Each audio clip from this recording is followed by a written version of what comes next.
మనకి ఇంగ్లీష్ భాషలో 2 ఫ్రేజెస్ ఉన్నాయి. అలా తెలుగులో కూడా ఒకటి ఎవరెవరికైనా ఐ లైక్ యూ అని చెప్పొచ్చు, అట్లాగే ఎవరెవరికైనా ఐ లవ్ యూ చెప్పొచ్చు. అవును కదా? మరి ఐ లైక్ యూ అన్నప్పుడు నీ మనసు ఏమిటి, ఐ లవ్ యూ అన్నప్పుడు నీ మనసు ఏమిటి, అట్లాగే లేకపోతే నాకు నువ్వంటే ఇష్టం అంటే నీ మనసు ఏమిటి, నాకు నువ్వంటే ప్రేమ అన్నప్పుడు మనసు ఏమిటి అనేది ఒక చిన్న వ్యాఖ్య, అంత సరదా వ్యాఖ్య. ఎవరినన్నా మనం ఐ లైక్ యూ అన్నాం అనుకో, ఆ వ్యక్తికి సంబంధించిన విషయాలను ఇష్టపడ్డాం, వ్యక్తిని కాదు. ఎవరికన్నా ఐ లవ్ యూ చెప్తే సంబంధించిన విషయాలను కాకుండా వ్యక్తిని ఇష్టపడ్డాం. రెండుకి తేడా అర్థమైందా? ఎగ్జాంపుల్, ఐ లైక్ యూ అని అంటే దాని అర్థం నీలో ఏదో ఒక అంశం నాకు నచ్చింది. నువ్వు పాడుతావు, అది నచ్చిందో, నువ్వు టీ చేసి ఇస్తావు, అది నచ్చిందో, అట్లా ఏదో నచ్చింది. నీవు నచ్చవలేదు తెలియదు ఇంకా. సో వ్యక్తికి సంబంధించిన సూపర్ఫిషియల్ అంశాలని మనిషి గుర్తించి దాన్ని ఇష్టపడ్డం. I like you, I like it అంటే అర్థమైంది, సూపర్ఫిషియల్గా నచ్చింది ఒకటి. సో అది ఫ్రాగ్మెంటెడ్ లవ్ అన్నమాట.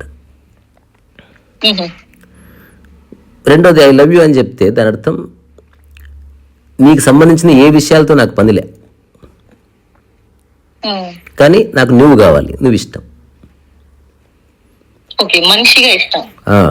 అంటే ఐ లవ్ యూ అంటే నువ్వు మనిషి యొక్క స్థితిని ఇష్టపడుతున్నావు. అట్లా కాకుండా ఎవరన్నా ఇదే ఐ లైక్ యూ బదులు ఎవడన్నా ఐ లవ్ యూ చెప్పాడు అనుకో, సమ్ టైమ్స్ అది ఐ లైక్ యూనే,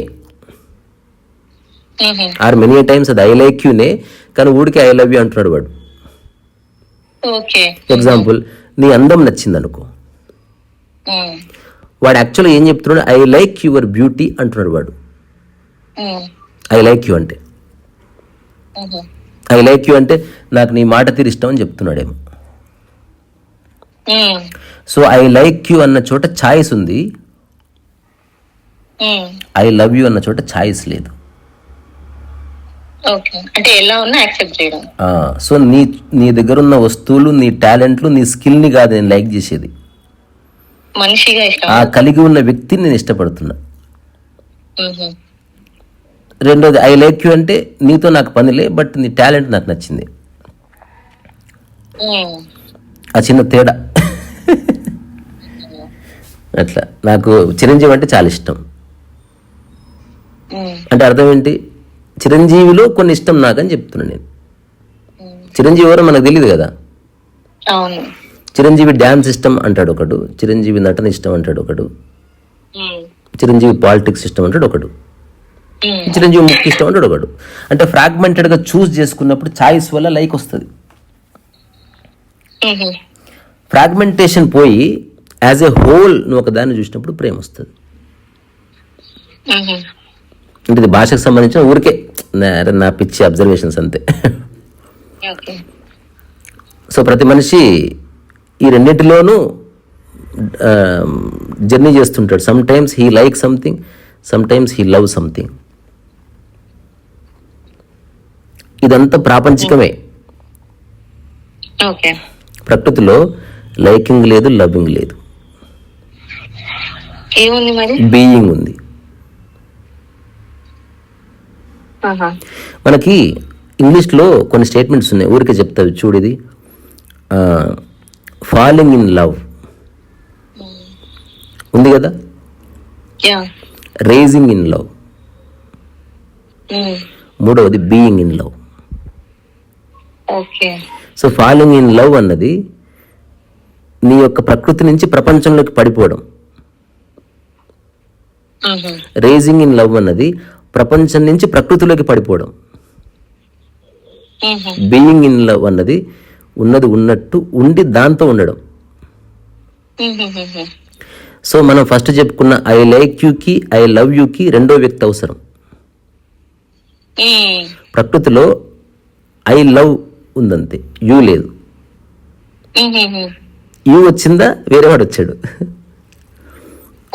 ఇప్పుడు ఈ భాషల్లో చూడు, మ్యాజిక్ చూడు. ఐ లవ్ యూ అంటే తెలుగులో ఏమి? నేను నిన్ను ప్రేమిస్తున్నాను కదా. ఇప్పుడు నువ్వు దాన్నే ఐ లవ్ అన్నావు అనుకో, దాని అర్థం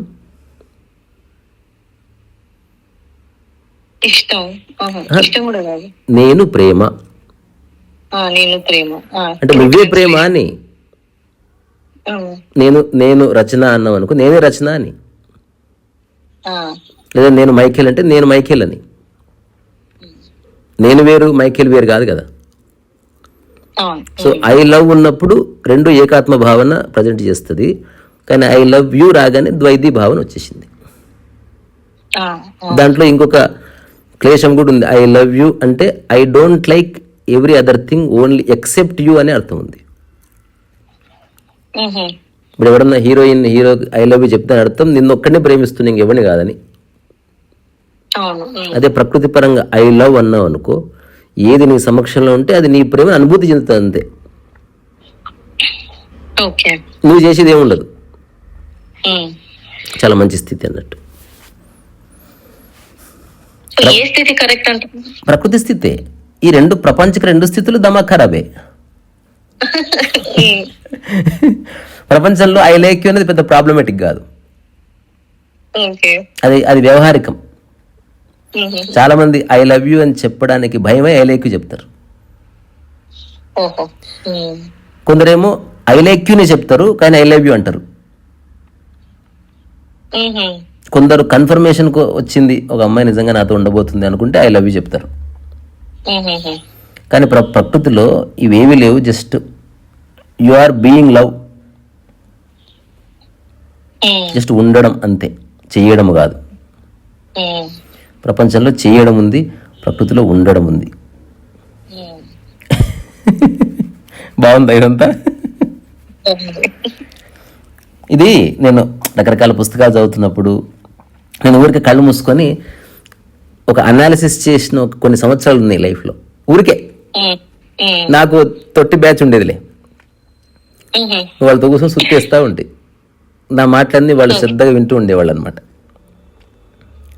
అవును కదన్నా, అరే నిజమే కదా, ఇట్లా మాట్లాడుతుండేవాళ్ళు. నాకు ఎక్కడలేని ఉత్సాహంతో ఊగిపోతూ మాట్లాడుతుండేవాడిని. ఇప్పుడు అలాంటి బక్వాసులు ఏమి లేవు. ఇప్పుడు జస్ట్ ఉండడం, బీయింగ్ లాగా మాట్లాడుతున్నా అంతే, ఎవరో వింటారని కాదు. ఇప్పుడు మోడ్రన్ తినాలి తినాలి, బాగుంది. నాకు ఎప్పుడు అట్లనే అనిపిస్తాను ఏదో. రెండోది జస్ట్ ఐ లవ్ అనేది వెరీ బ్యూటిఫుల్ అనమాట. You are not saying whom, అంటే ఏది ఉంటే దాంతో నీ దాని మీద నీ ప్రేమ పడుతుంది అంతే, దీపపు కాంతి వలె. సో ఇంతే.